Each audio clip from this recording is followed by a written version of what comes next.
Virginie, votre coup de gueule? Alors moi je voulais vous parler de cette grande avancée scientifique qu'ont accompli les Chinois, les chercheurs chinois, qui ont fait naître des souris femelles par 2 femelles. Voilà, donc en fait, c'est tout le dogme des mamies. Vous êtes dans votre dans vos préoccupations. Parce que vous n'avez pas dit ce que c'était que l'avenir pour tous. Non. Bon, mais mon association est toujours la même, veut que les êtres humains se reproduisent entre hommes et femmes. Voilà. Les souris, non?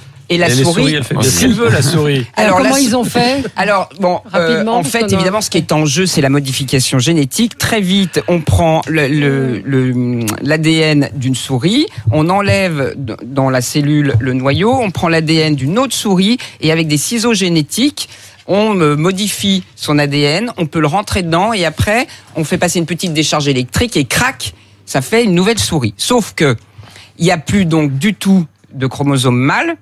Donc les mâles ont disparu. Et deuxièmement, c'est quand même la technique du clonage.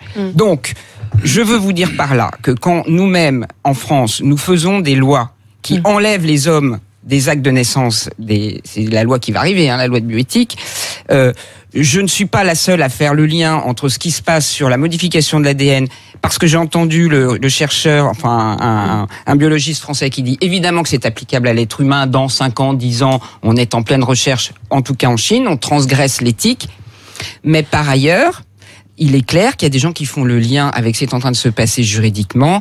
Je veux citer le docteur Laurent Alexandre qui écrit dans l'Express tous les jours que demain, 2 femmes feront un enfant sans hommes. Voilà, et je dis non. C'était votre coup de gueule.